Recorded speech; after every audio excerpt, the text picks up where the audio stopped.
Coming up on OTH, Raymond and I talk about the biggest news of the week, LS suddenly being released from Cloud9. Then we talk a little bit about what's going on in the LCK before covering the past weekend of LCS and proving what's next to come in the upcoming Super Week. We hope you enjoyed this episode of On the Hunt.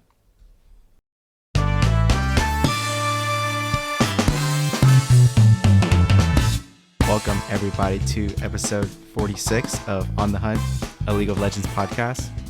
I'm your co-host, Chris, aka the businessman, because I flew first class for a flight the first time last week. Oh shit! And it wasn't even that cool, dude. Like I was on United, and apparently United has like one of the weirdest first class experiences, where all it is just like a bigger seat and like a little bit of more leg room, and they might offer you some alcohol.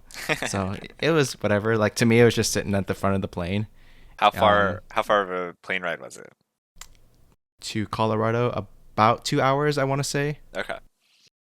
Yeah. I think, with time change, like I kind of lose track, but yeah, I want to say about 2 hours. yeah, I think I flew. I think actually when I flew to London a few years ago, it was for work, and my company put us in like the first class of that plane. But I think it was also United, and it was like, I mean, it was international, so it was a little nicer than just like a little extra leg room. But still, it was like I'm not mind blown. Nobody was handing me free champagne, like on call or anything. So. Oh yeah, that's fair. Well, our other first class traveler is our other co-host, Raymond. How's it all going, man? It's going good, dude. Just getting by for another week. Had a pretty wild weekend of LCS this week, so that was keeping me interested. Been playing some Lost Ark still, playing a good bit of League, I think, but just mostly with friends and stuff. Nothing crazy. Quick question. Did you have Monday off for President's Day or whatever it was? Hell yeah, I did. Did you? No, I did not. Sorry, bro. I don't know. I feel like the next day I'm going to get off is not even Memorial Day. I feel like 4th of July is going to be the next one. You don't get I Memorial don't know. Day off? It's just, it is what it is. I don't really care. But I was thinking about it and I was like, oh, I guess the next big holiday is like July. And then after that, Thanksgiving. So like there's only like 3 actual holidays that matter to me Yeah. for my job, which yeah, it's whatever. We'll see. Maybe I'll drive myself crazy. But okay, you said living life, Living life. League, Lost Ark. Speaking of League, have you seen a lot of Renatas running around? What's your thoughts on her so far? I've seen a little bit of her. It's kind of been a mixed bag, I think. Like, there's been a game or two where it's been like you don't you have to like kind of know to play around her W and stuff, and sometimes people don't like play it well. Like I think there was one game where I played against Renata and had a couple kills where like got her really low, or proc the ulti, and somebody else was low, or not the ulti, but proc the W. It's basically an ulti. Proc the revive, and the other person was low and was like nearby and like came back in to like try and do damage or something or whatever, or like didn't dodge an ability and then got killed, and she got the takedown and res, and then like I couldn't do anything and died too. And I'm like, guys, just don't get hit by shit when she's about to die. Like it just takes 3 seconds. So that was frustrating. But I think there's been more than a few games too where it hasn't felt that impactful. Like she's pretty easy to play around, like her basic abilities, I feel like. Mm-hmm. And the W, does that have a big cast time or is it just pretty instant? No, I think it's like a pretty instant, like point and click. It's like a Lulu E basically, right? You just target an ally and it Oh, gives them a buff. Like it's not a cast time thing. hmm. Interesting. Yeah, I've been thinking about that, but that's pretty crazy. But so you wouldn't say that she's impossible to play against or anything? I don't think so. I mean, it does seem like she's got really long cooldowns. Like in lane, it makes it really easy to deal with her, I think, because Yeah, like early levels, she's like not impactful. Especially like yeah, if she misses her like hook kind of thing. Um, but I mean, yeah, it's like she basically just lives and dies by like if she gets like crazy W's and crazy ultis. yeah. It looks like 16 seconds for the Q, 28 for the W, and 14 seconds for the E. So yeah, pretty long for a laner. But that's pretty sweet. Have you played any games of Renata yourself?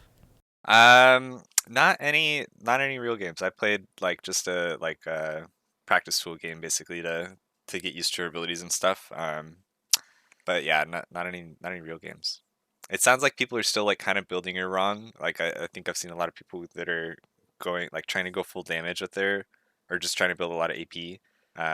Which the thought kind of is that she gets bonus like attack speed and stuff, or move speed and attack speed on her W buff, which is like generally what you're playing for anyways to just get big Ws. But I think the consensus at this point is that she's much better played just kind of like as a locket kind of support, because really it's like not that much that you gain out of the AP, and you do like enough damage between just your base damages and your passive procs and that kind of stuff. So I don't know. We'll see how it shifts, and I think they've done maybe like some hotfix changes to her recently as well, so might be impacting how the builds go in the future.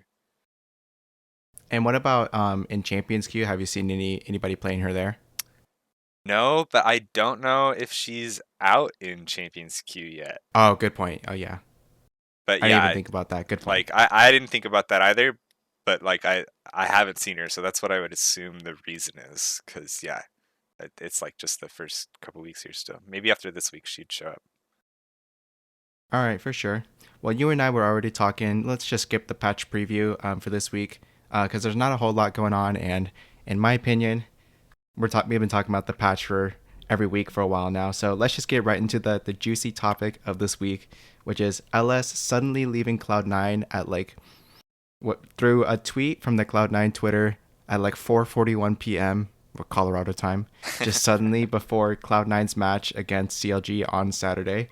And they said that pretty much effective immediately, LS would be released. Which I was thinking, like, it's kind of weird that they call him LS and not like Nick or anything like that. Just a random thought in my head. And that Yeah. Max Waldo would be the head coach for Cloud9. I'm not sure what else the tweet said, but pretty much like the gist was that it has to happen. Yeah, I mean So I think that was like the let's whole start the there. tweet.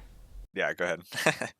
I just want to, I was just want to say, let's start there with the whole story and progress as it goes on. And we're recording this on Wednesday, so a few more steps or progressions to the story have happened. Sure. Yeah, so I mean, I think like the tweet comes out. I think that was pretty much everything to it, right? Like you said, is like Ellis's release effective immediately. You know, that was kind of it. And they said, yeah, like you said, Max Waldo is taking over, and the tweet went out like as they were taking stage for Champion Select. Like I think they kind of like broke the news on LCS broadcast, basically. You know, like if you're not on Twitter, like they said, like, oh, by the way, we don't know if this is a joke or not, but LS isn't on stage, and they said he's released on Twitter. So that's what's going on. That's so crazy. Yeah. Yeah. I don't know. It seemed it's at that point it seemed wild. Like it's the day before they're playing TSM, and TSM made the switch to Shenyi last week, or switch from Shenyi to Yursan last week, and they were like, "Look, we need to do something even crazier to get the media attention back to Cloud9." So that was C9's choice, was releasing their head coach, who they built all this hype around.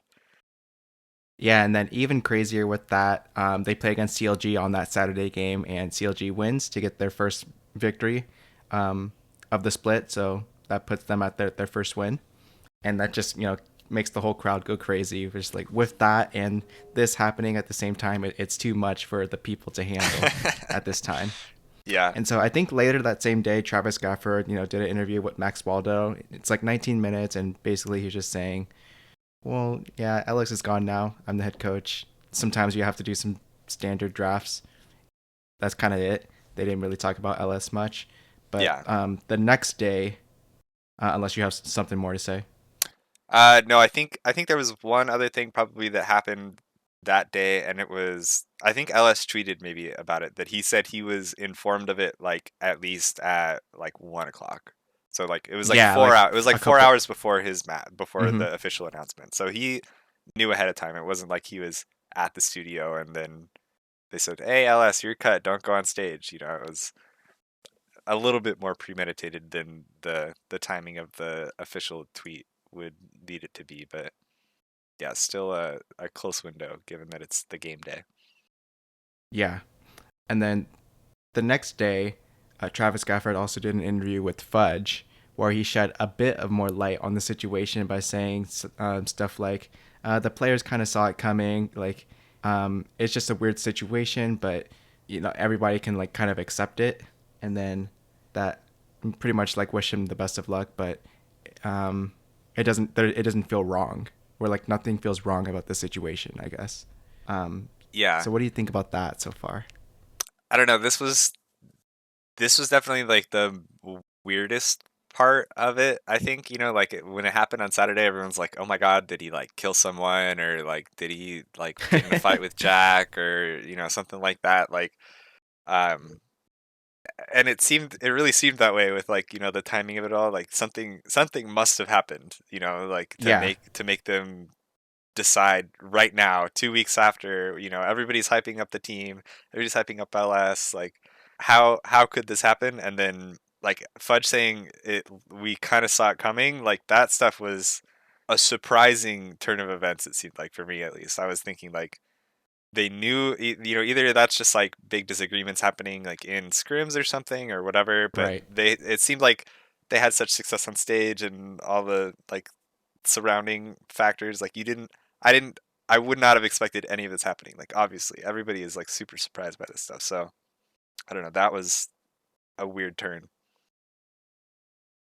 Yeah, I think you kind of hit it there where it shed a bit of light on the situation in terms of like, oh, this something has been going on for a while, and there cannot be any like agreement between Cloud9 and LS at some point, and then it had the release has to happen now.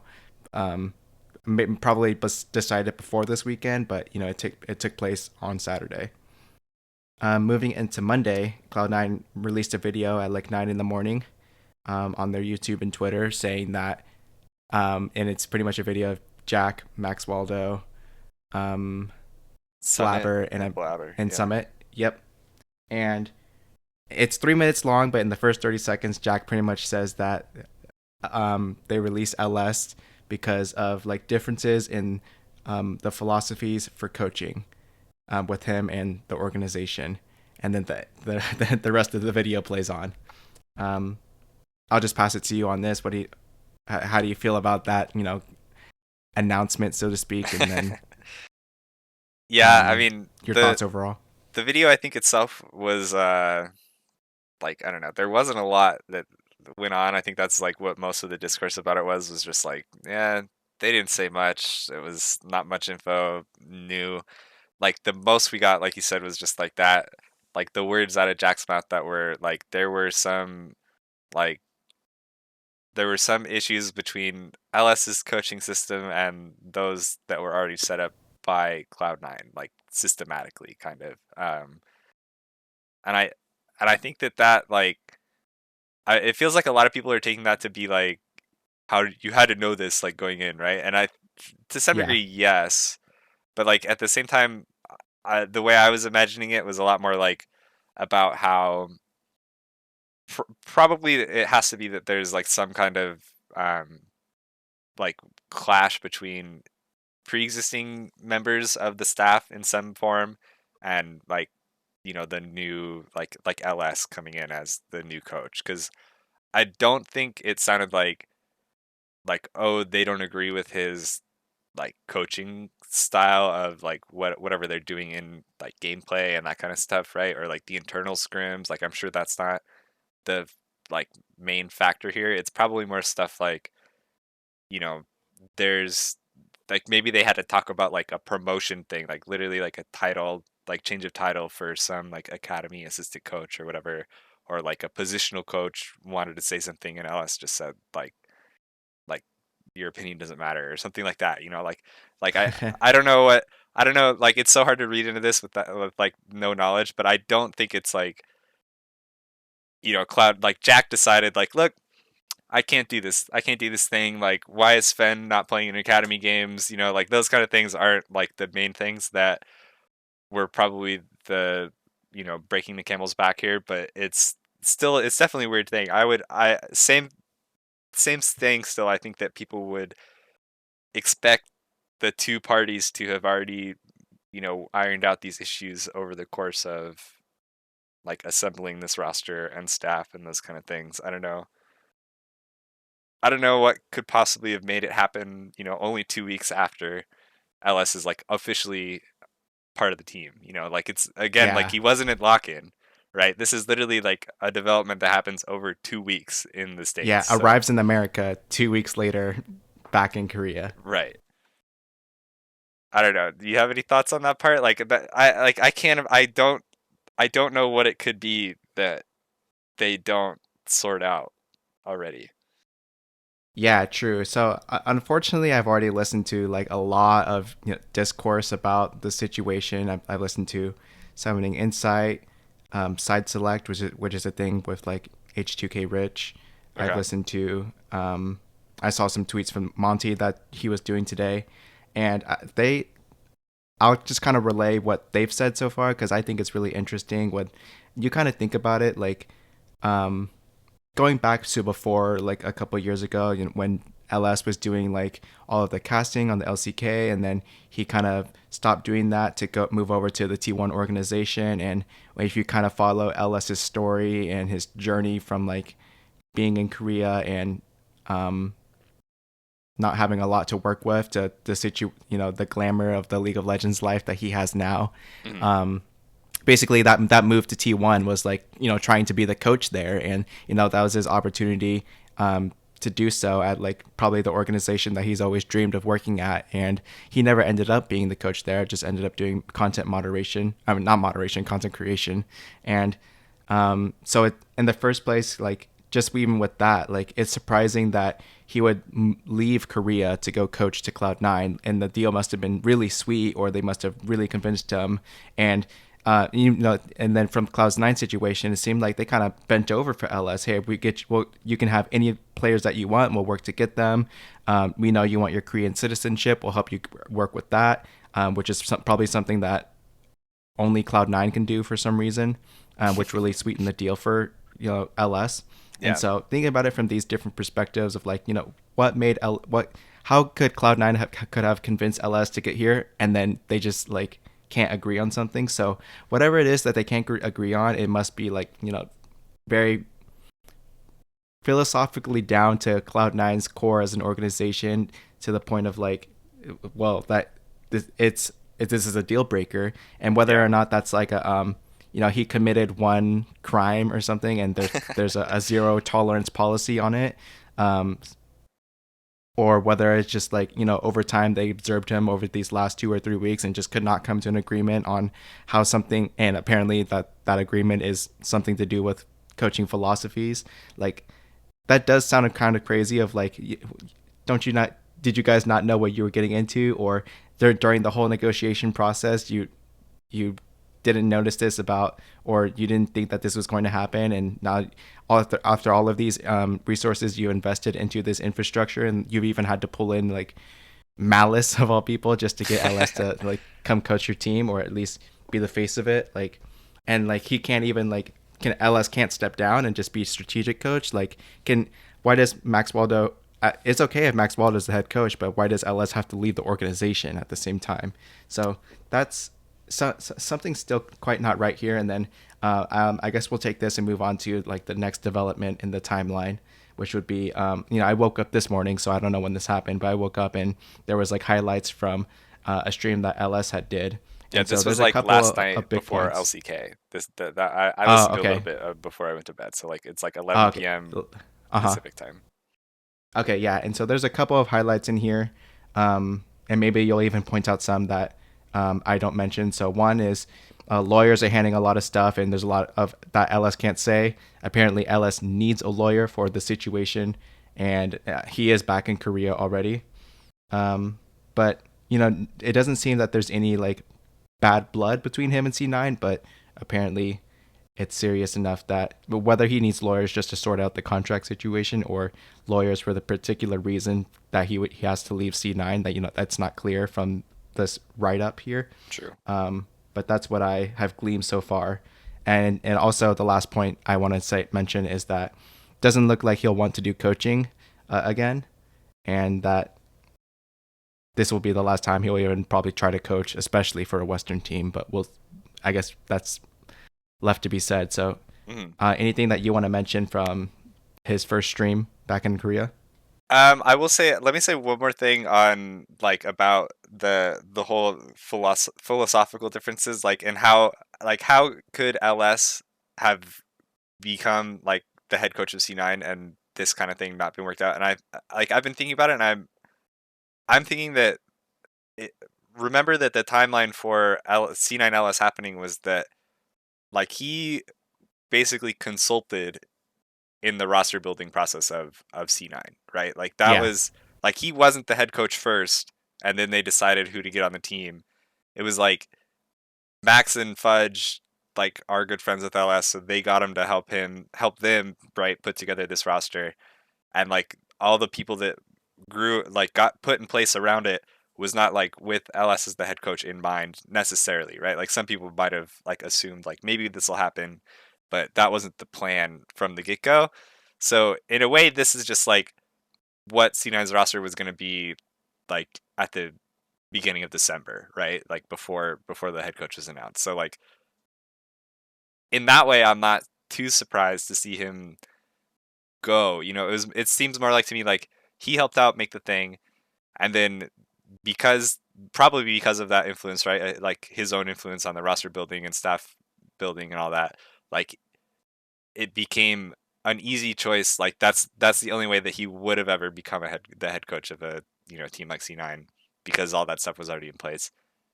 And then they made him the head coach. Like they offered him the thing, and they went through the negotiations about the Korean citizenship stuff and all that, and brought right. him in. But like from C9's perspective, Jack probably didn't need that to happen, right? Like he was content with I have Summoner, Berserker, and Winsome, and Max Waldo as head coach, and Fudge is the face of my franchise. Like I'm good with that. But if we Yeah, get LS, it's obviously a big dub. And then there's been this breakdown since. So like that's the part where I'm not crazily surprised about it, but still it is a weird thing. As far as the stream, I think you kind of hit it like on the head. I don't know. The lawyers thing is weird. Like the what the most that I've gathered from all that stuff, like, is that it's got to be something like really, you know, really about like the business side or the organizational side of it.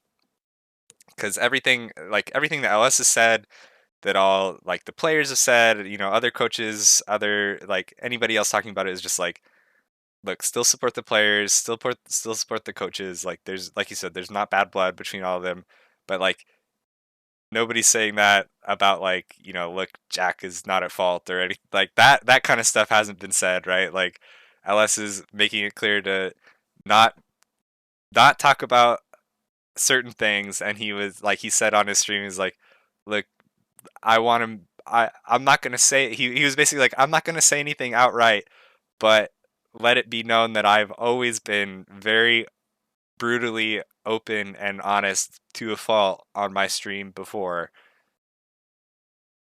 And so like if I'm not being open and honest about something like this, which is really serious and about my own life, right? Then probably there's maybe something going on that I literally cannot talk about, or like for the legal reasons, whatever. So I'd hmm imagine it's got to be something like about a serious disagreement with Jack or with other members of like the business side more than like the LOL team kind of thing. yeah. And another thing that I like what kind of heard from one of the podcasts is that like if a place fires somebody, like they don't have to announce it, they don't have to, and so like that got me thinking like Cloud9 never has to say anything about like why they let LS go, and then if and if one side makes a fuss about it or not, like that's just for the fans, like, but at the end of the day we don't have to know, and we never have to know why Dardoch was kicked from Dignitas last year, but it's just for curiosity's sake, like what happened, and like considering all these factors of like weren't you guys the ones who offered him everything, and how was that even financially okay to like do like try to do all these things, get him, and then it from our perspective, you had him for 2 weeks. Like you couldn't ride that out for the split. Like it's just so strange and it really out of nowhere from, us two guys, not even close to the LCS. Um, just really like was not expecting that out of all of a sudden at 3:31 p.m. on a Saturday. Yeah. Yeah, it is. I don't know. There's not much else to say than like it is super surprising. hmm anything else you want to leave about the LS leaves Cloud9 topic? Um, I don't know. I feel like the only thing we can do now is wait to hear if any more comes out. Like you said, C9 doesn't have to say anything, right? Like it's I was reading somebody on Twitter, I forget who it was now, but there's no you don't win anything by like telling the truth about this whole thing. Like probably the better way to do it is just not say anything at all. I think it was Raz was saying like when he was a coach, like he was an assistant coach for Golden Guardians or something, and like when an org released a player and said something like tried to give a reasoning behind it, and he was like, "Man, you didn't have to do that. Just like let me take the heat. Like you don't have to put it on the player. Like say he was a shit shot caller. Like anything like that. Like just say like yeah, we've decided to let go of X, and then that's part of your job as the org to take the heat on if it's a bad decision or not that comes out in the future. But you made the decision. So like as we wait for more, whether that's gonna come from LS once the lawyers sort out whatever, whether we see a lawsuit filed in the state of California or whether, both sides mutually agree or one side decides to leak or a journalist reports on it, right? Like there's not a lot of use in speculating a lot of things. I imagine at this point, like only bad things could probably be speculated about the situation. But Yeah. yeah, I don't know. That's basically it. Like we have to just wait and see at this point. Yeah, I don't think it'll be a lawsuit. I do think it's just like making sure he gets paid out for certain parts of the contract or something like that, and then yeah, you just can't speak about it until that whole thing is resolved. Um, but we'll see. In brighter news, Yeah, give me some over in the brighter news. LCK, um, T1 has beat every team in the LCK so far in match score, so they're currently undefeated for 11-0. And it's been a while since the team has gone 18-0. I think the last time was Fnatic in 2015 summer, where they just went undefeated. So it's been a while since there's been an undefeated team in their own like regional league. And Didn't so Immortals have an undefeated season, or did they go 17-1? I do think they lost once or twice. Uh, And either the spring or the summer split that they were like dominating that year. Yeah, 2016. I don't think they went undefeated. And like the loss that they did, it was like a stupid loss, you know. yeah, yeah. Um, I remember the but TSM 17-0 series where they only lost. I mean, where they didn't lose to Nori's Rengar. yeah, Phoenix won. Yeah, I remember that. Yeah, I remember watching. Yeah, like I remember watching that game. And I was like, this is stupid, dude. yeah. um, but just cool. They have like they played every team so far, and um, everyone from Damwon to DRX have lost to T1 so far, and they're looking pretty hot this season. Yeah, definitely. I've not watched much LCK. I don't know. I hate LCK time because I go to bed at normal hmm hours and like can't. There's not a way that I can convince myself to stay up until 1 to watch the first game of a series. Yeah, me neither. I might not even do that for Worlds, honestly. Like, yeah, I hate that time. Next up is apparently Deft is the first to play 1,000 competitive games, and Deft's been around since like 2014, so that's how long it takes apparently to just play in a butt ton of playoff games. Go to China, played a bunch of playoff games. Go to Worlds, played a bunch of games. Coming back, go play off more regular season and playoff games. So he's earned his earned his time, and Faker's probably right behind him at like 900 something. Yeah, I was thinking, didn't I hear that like Faker just hit a big record too? I don't know if that was also 1,000 or just another one. Yeah, it is pretty crazy to see Death be around this long. I don't know. Like you said, I'm sure it's the LPL stint as well helps out with that stuff, but cool to see for sure. And And he's then still got speaking like of a all 95% win rate on Jinx, right? Deft, yeah, he has a crazy win rate on Jinx. And then speaking of the LCK in South Korea, it was kind of reported that MSI is going to be held in South Korea for this year, and apparently that's for the first time. Which, now that I think about it, I guess that's true. I don't know all of the MSI venues. I know like 2014 All Stars was France. 2015, I don't remember.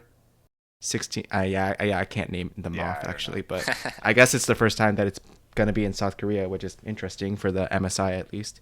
Um, what do you think so far? And Worlds is supposed to be in NA this year, so the Yeah. MSI being in South Korea um, complements that. Yeah, I don't know. That'd be cool. I'm just hopefully that it all happens without a hitch. That's, I don't want to be back in Yeah, Iceland true, for true, true, another true. tournament.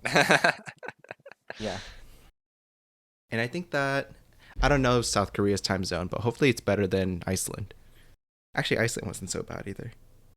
Yeah, I think South Korea is like you have to be up early for it. Like they're Oh, like early, like early. games will start at like 5 a.m. kind of thing for us, like something like that. That's not too bad. Maybe I'm wrong Uh, about that. Maybe I have it the other way around. Whatever, something like that. Now it's time for some LCS, which we can talk. Let's talk about the previous week first. So we already said CLG lost it or beat Cloud9, and also I'll just run down the standings right now. So up at first place we've got Team Liquid and FlyQuest tied for 5-1. Next up we've got Cloud9 and 100 Thieves tied for 4-2. Then Dignitas and Golden Guardians tied for 3-3. And that's our top six teams, and that's on the hunt, I guess. True. Next up, at seventh place, we have Evil Geniuses and Immortals at 2-4, and then lastly for ninth and 10th, we have TSM and ZLG tied at 1-5. So, like I said, I was traveling this last weekend and I haven't seen any of the games. I just heard about the CLG one, and apparently TSM had some interesting games. So, where do you want to start for this past weekend? Yeah, I mean, I think the probably the big ones, like you said, are TSM and CLG getting their first dubs. I don't know. I think for TSM the win felt worse than the loss almost. Like they played against Immortals for the dub, and it was like a weird like they're still playing like the Smite Karma top stuff. Um, Yeah, lots of Lulu. Lots of Lulu. The game against Immortals on Saturday felt a lot like last week's Golden Guardians game. Like you're still kind of losing. Revenge was doing a good job split pushing, and then like finally TSM got like one fight. They shut down. Like tactical still superhead. They shut down one of the side lane plays and just push up the base for a like almost backdoor kind of thing. Like I don't know. Like it was a weird game. It took a long time. Felt pretty sloppy, but they got the dub. And then Sunday's game was against Cloud9. It's the Cloud9 that just lost to CLG. You think they just lost their coach? They're going to be reeling. That game I thought was actually pretty cool. Like I went back and watched some of it, like when it replayed the next day because I was busy when it originally aired. But they like C9 picked like a pretty cool. It was I think LS said it was like the comp they'd been practicing all week long, so it was kind of the last ride of the LS C9 version. And they played like Karthus and Senna in the bot lane, and Nocturne in the jungle, and it was like a full dive to counter the Jinx. Like there was no way they had banned Lulu, I think, so it was like just Karma as the enchanter. So they just would dive on Jinx, and if all their stuff hit, there's nothing you can do, kind of thing. So that was an interesting game. It felt that one felt a lot more like TSM was playing the strategy pretty well. Like they were roughly with a gold lead. Obviously it's a little weird, really skewed having the double support, but they were in the lead kind of. Had the kill lead for sure, and you figured it was looking like they were kind of just going to go the same way, where eventually they'd win a fight and win the game. But then The Summit split pushing on Camille was a little bit better than Revenge's. They found like just it ended a lot quicker than the other game. C9 found like one fight around an Elder Drake and then ended the game off it. But before that, TSM actually had dragons and all that stuff. I don't know. Those felt like good games to me. But yeah, that was my big takeaway from the ones that I saw. And that Saturday game with TSM versus Immortals, was that the same one where Tactical did like 70% of his team's damage, and which is the most that anyone has ever done in a single game or in LCS or something like that? Yeah, I think so. I think that was the game. Yeah, I mean it was crazy. They had on their team like it was like an Oriana mid, and I thought like when they first showed that I was like, there's no way that Kaidwa did not do like a little bit more damage, right? And they showed the graph and it was just like uncontrollably in favor of Tactical, and I was like, okay, that's yeah, all right. Yeah. So anything else for this past weekend? I think for me, like, I think some people would consider it an upset that FlyQuest beat 100 Thieves over on Sunday, and that that solidifies them in a first place spot alongside TL. And so, what are your thoughts on FlyQuest so far? And then let's lead that into going into this weekend as well. Yeah, I mean, I think FlyQuest is looking pretty good. I don't know. They've strayed away from like just running the smite top strategy every game. I think that was looking like, oh, they're just cheesing wins. At this point, they're 5-1, tied for first place with just Team Liquid. Props are due. They've looked good, I think, in their wins, and it's like they're playing pretty well coordinated. I think that's like a usually a good that's usually a trait of Afromu teams. It feels like in the LCS, especially like in his later years here. Um, I don't know. Everybody's playing pretty good. They pulled out the Vigar pick for Tukui, which has been getting kind of a lot of Twitter discourse, I think. So good to see out of the FlyQuest squad, I think. Yeah, and then you touched on Team Liquid for a bit. Core JJ was back for this weekend. Is he as good as ever? Since we haven't seen him in some time now, how did he go? Yeah, definitely. The answer was yes. I think you know eh, this was definitely the team everybody expected to see, right? I think it's probably hard. It's hard to see the full impact because I think that Aled has done a pretty good job like over the last few weeks, and so you almost forgot like, oh yeah, world champion Core JJ. The reason like all these players are on the same team wasn't there, but he came back and was winning games, doing what he was expected to do. They got the win over apparently the two best teams in the league when they faced off. They got the win over FlyQuest. So Yeah, that's Fly closest one loss, and then so now I wanted to take that Core JJ talk and run that into this weekend, where TL tweeted earlier today that Core JJ will not be playing for any of this weekend's games, and it'll just be Ayla for all three. And so, but I'm not scared at all. Like, I'm not worried at all for yeah, Team Liquid. I'm sure they're gonna do fine this weekend, and they've got some relatively simple matchups for Golden Guardians, Dignitas, and TSM, which is interesting from like a for fun standpoint. But I kind right. of don't really care about any of TL's matchups this weekend. Yeah, Um, I think as TL, you're also not too worried. Like you're not gonna take them. You're taking them seriously still, but it's not a tough week for a super week. yeah, and so there's a ton of games going on this weekend to round out the first half of the LCS. And so, what are some of the matches that you're looking forward to this weekend? Let's see. I mean, I think let's go with the big one off the bat. The huge one. It's TSM CLG, the battle at the bottom of the table. On Saturday? Yeah, on Saturday. I don't know. Nothing like that. That one's just like it'll be funny. Um, Hopefully one of them proves that they're good, and it's not just like another 50-minute shit show kind of game. I don't know. Otherwise, I think the storylines I'm going to be following this weekend is just going to be how C9 is doing. Like that seems like I'm sure everybody's going to be like that, but this is the first week now without LS. We're back to that. Mm-hmm. So like I'm interested to see that. And then like I don't know, the other teams, nobody else is like going too crazy. I think, like we said, TL is looking really good. But I'm kind of just expecting TL to do good. Like I'm not surprised by any of that. I guess let's see like how FlyQuest does. But the other teams like 100 Thieves, they've kind of looked a little shaky. Golden Guardians has had moments and then also not had moments. They're sitting at 3-3. Dignitas, we thought they were really good in locking and stuff. They're also 3-3. But like it's a 3 game weekend, so those for those kind of teams, I'm just interested to see if like somebody makes a statement. Like a 3-0 weekend this weekend would be crazy for anybody. Yeah, and so that's who I'm looking forward to this weekend for Dignitas. Like you said, they're 3-3, and there's 3 games going on this weekend. So their first matchup on Friday is against Cloud9. Following that, on Saturday they're against TL, and then on Sunday they're against 100 Thieves. So 3 teams that are above them in the standings. I'm interested to see how they're going to leave this weekend, either with a positive record or end up being down overall.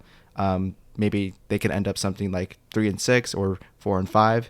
I want to keep my eye on them with regards to them playing a bunch of tough matchups this weekend. In relation to this, how the standings are so far. Yeah, I think the other one kind of like that is I think I want to see how 100 Thieves does this weekend too. They're playing TSM, C9, and then Dignitas on the last day. So it's kind of like a mixed bag. I Like bet you don't know. everyone, yeah. Yeah, I don't know how C9's gonna do now. I don't know how TSM's doing now. Like they're still on a swap, and I don't know how Dignitas is gonna do either. But 100 Thieves has like kind of disappointed so far. They're 4-2. They're not bad, but like a lot of people had higher expectations of them Yeah, you, being you would think they'd be defending in champions. FlyQuest's situation right now. Right. Yeah, exactly. And it seems like I don't know, maybe they have a weird read on the meta, like Someday isn't playing well in these Smite top stuff. Like I don't know if like it's could be so many different things, but I'm like it'll be interesting to see how they handle like the super week and these different matchups. It could be that they go like 1-2 and they beat C9, and it's like, well, that's probably a good win, but you lost to TS7 Dig, so like, what do we know? Like those are the kind of weekends. Like I hopefully they make a statement kind of thing. Okay. Anything else for this upcoming weeks of LCS games? No, not anything particularly. I'm just excited to have the super week, the 3 full days, dude. For sure. And then, probably for our last topic, you put a little thing here of, are you worried about these teams? So here you've got listed Cloud9, TSM, and EG. Let's take it team by team and start with Cloud9. Are you worried about Cloud9 for this weekend or the rest of LCS, I guess? What was your perspective on this? Yeah, I mean, this one, I think it's obviously a bit influenced by this last week's events. Losing your head coach is a big deal. I wouldn't be worried if it wasn't handled so weirdly. Like I think I still like the players on Cloud9 have shown a lot of skill. Like I'm impressed by Summit and Berserker so far. Fudge hasn't looked like bad in the mid lane, and like I don't know if like the rest of the team like as a whole seems pretty good. So I think they should still be good, but the way the drama has happened around Ellis's departure, I think that there's a lot that we don't know about this team or like how they'll handle things. Even though they got the win this last weekend, it was over TSM, who's been a bit of a fucking dumpster fire also. So I'm not giving them a lot of credit for a 1-1 weekend last week. So this from now on, I'm a little worried until they do some things to quell the doubters. But they should be a good team still. But I'm a little worried. For sure. I think those are some fair points. I think that when kind of look and think about it, last weekend you would say going into it, dude, they got the easy weekend. CLG, TSM back to back, like they're chilling, and then they end up losing one of those games. They have a whole coach change, and now there's a lot of just uncertainty in the air. One thing I'm kind of, if I had to be really concerned about something, is that there's LS has left the team, and now Fudge and Blabber are stuck playing with 3 Korean players, and they're learning English, I would presume. Yeah. Even if Winsome is an NA resident, like I watched the interview he did with Travis Gafford, I would say his English is probably worse than Sword Art's if I had to pick one or the other.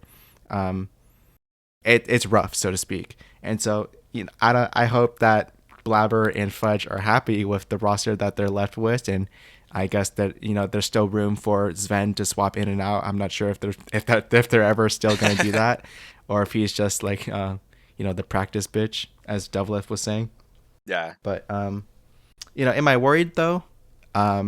In terms of this weekend, they've got some like easy kind of matchups. Honestly, am I worried? For the rest of the spring split, I mean, like they have good players, and I think that it's possible for Summit to just push them through some things. To be honest, especially with the way that Hullbreaker is pretty meta right now, and so I think they can still end up sliding in like into playoffs, and then hopefully they can figure it out from there. So not too worried for them in that regard of like, will they make playoffs? Probably. Yeah. Yeah. That's fair. Next up here we've got TSM. So the answer, in my opinion, I'm not worried because like I've already accepted their fate in that Right. sense.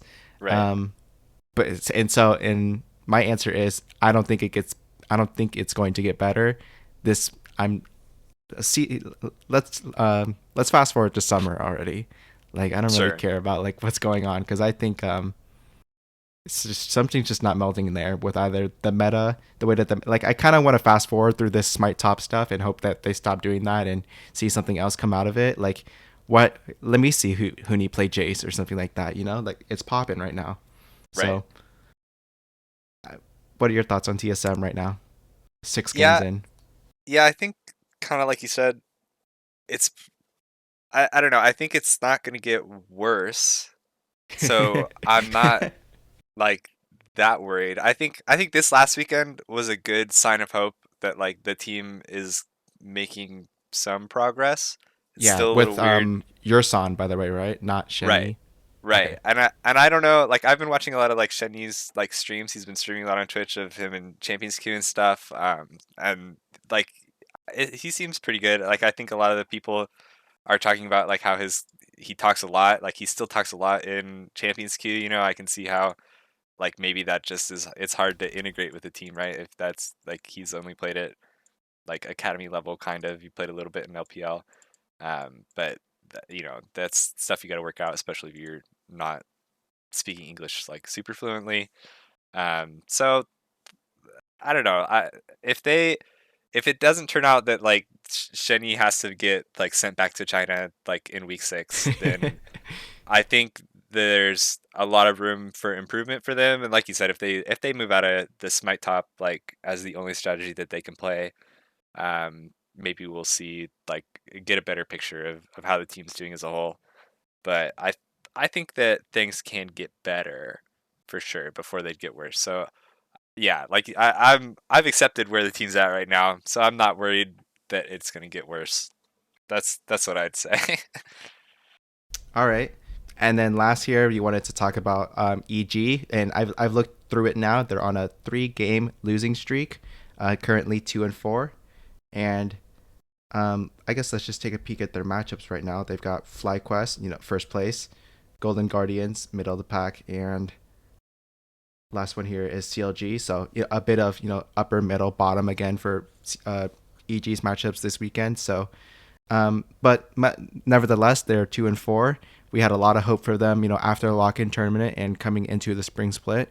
And so, let me hear your thoughts on. Are you worried about EG?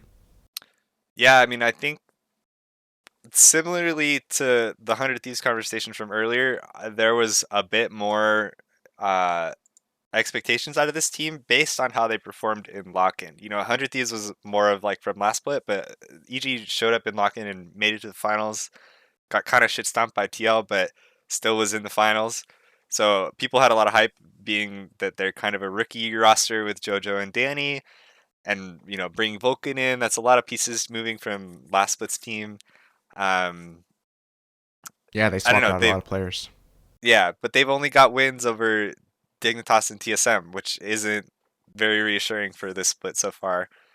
They've had to face a lot of good teams, kind of to be fair, but like the only team left to face in the top five is FlyQuest now. So I don't know. Like it'll be like I'm not I'm not happy to see them at 2-4. Basically, I didn't think they'd be like at this point. Kind of. It seemed like the stocks on them were a lot higher at the beginning of the season.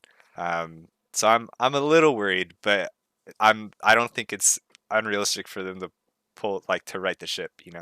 Yeah, and now that you mentioned that, like I kind of remembered that with Cloud9 releasing LS and that we're just losing that aspect of LS being in the LCS and kind of bringing that excitement that has gone on for the previous 2 weeks, and then in the way that EG is kind of faltering at this time, like what's the story to latch onto right now? It's really just FlyQuest is somehow matching Team Liquid, and they don't even play this weekend. So like FlyQuest could still be in first place. Like that's probably the number one story right now. And then like let's try to hype up Bjergsen versus TSM this Sunday, but like uh, there's not a whole lot going on with the LCS now that LS is gone, I guess.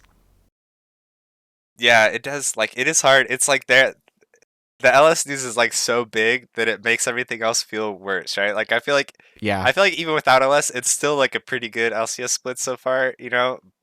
But yeah, I mean you're right. Like it is hard. It's hard to judge, I think, because that is just such like a it's such a crazy shift.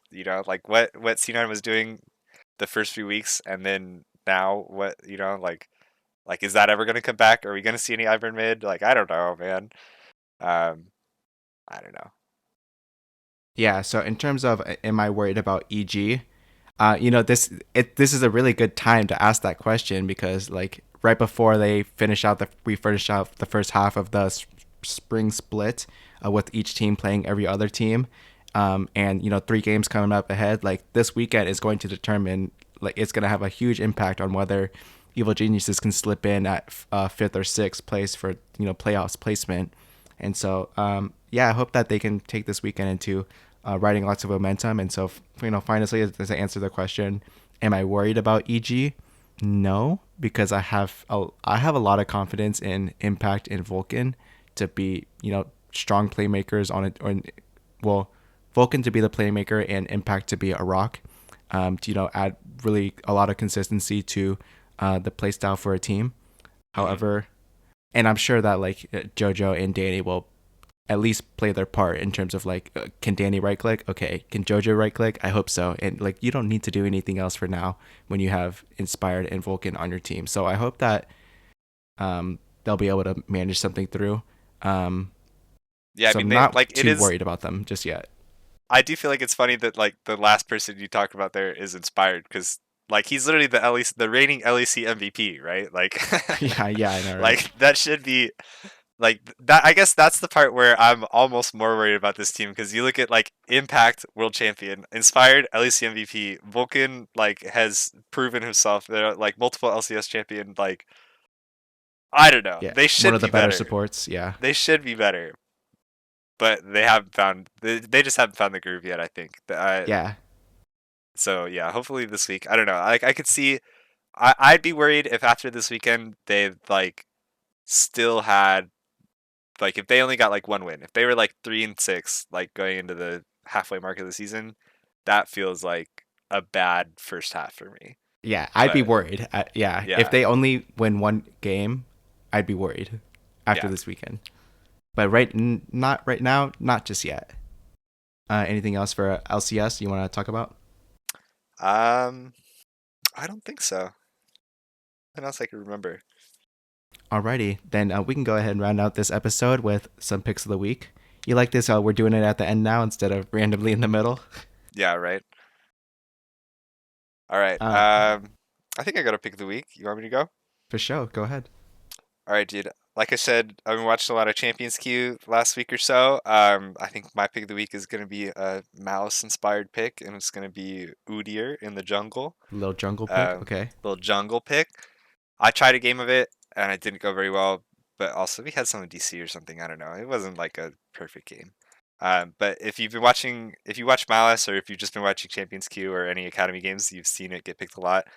He's basically going lethal tempo on Udyr and like rushing Sunfire Cape, and you get so much damage just out of like having a shit ton of attack speed on Udyr, and he could be really tanky in the current meta. You know, like there's not a ton of like super tank killers, especially early game. Udyr's shield is just like kind of nuts when he's got ability haste and stuff going. So he's a power farmer. You're going around the map. You're running really fast. You do a lot of damage if you run into a straight 1v1. You know, like stuff like Lee Sin and Xin Zhao that are historic, you know, jungle 1v1ers. They still can't hold up to Udyr, who's got a full lethal tempo proc at level 3 or 4.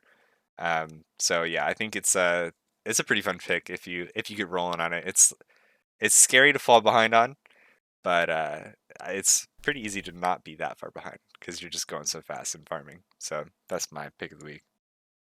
Sweet, dude. Yeah, I have seen a couple of like Udyr picks like on streams, but I don't think we've been seeing a lot of it in the LCS. So maybe I might be wrong on that, but it's interesting to see how like that's going on over there and what's going on in the LCS. Yeah, it's definitely one that's kind of like, I mean, it's a malice pick for sure. So C9's run it more than a few times. I think they played against TSM Academy today. He played in both games there. I'm pretty sure that there's been a few other junglers that have played it in Academy at least. But not everybody's doing this. Like some people are still playing Lethal Tempo. I think I actually didn't Speak Up play it this weekend, I think. And I saw him running Oh, Phase you're Rush, you right. He know? did. Yeah, and that's in one of the games. Like he had like in the tactical game where tactical did like all the damage. He Yeah, played yeah, yeah, Udyr yeah. and he did like nothing. You're Right, right. exactly. So there's been some instances of it. But yeah, definitely the lethal tempo like semi damage build is the way to go. You know, the Sunfire Cape rush instead of doing like chem tank or anything for the move speed. You're like definitely an early game threat with tempo Udyr, so that's kind of the way Tempo it's supposed to Udyr run. for sure. I like Udyr. For my pick of the week, I just looked it up. I haven't played in 17 days, so it's looking pretty gloom and doom. However, my pick of the week, I'm just gonna pull it out of my ass, is going to be the new reworked Ari. With the changes to her R, and I looked it up on u.gg just now, and she is ranked S tier for challenger and above with a 55% win Sheesh. rate. I think someone else has a higher win rate than her, but apparently she's getting played a lot, and I know that Power of Evil played Ari in the LCS. I don't know if that was with the ultimate change, but it seems like a lot of people are playing her right now, and I used to really like to play Ari. Not so much in like the past couple of years, but Ari's still a good and fun champ to me. Sometimes I don't get it. Like I feel like other Aris do more damage than me. Hmm. Um, Maybe I just miss or something, or I don't know how the W works. But I like Ari. I have a lot of Ari skins, and that's gonna be my pick of the week. I like that dude. Ari's a good pick. Definitely, I've definitely seen, like you said. I mean, it's with the ultimate change. Definitely seen more Aries recently, but I don't know. Yeah, she seems like she's in a good spot. I haven't played her personally. Wow. Yeah, and according to like u.gg, she has like a crazy pick rate in this patch 12.4, like a whole 5% above the next person in second place. So Yeah, she's kind of one of those champions that I feel like a lot of people like to play. Like even if she's not good, like people mid laners like to play it, or people that are like filled mid or whatever. You know, maybe it's just like KDA stands that like really like Ari, so they're like, oh yeah, I get to play this champ now.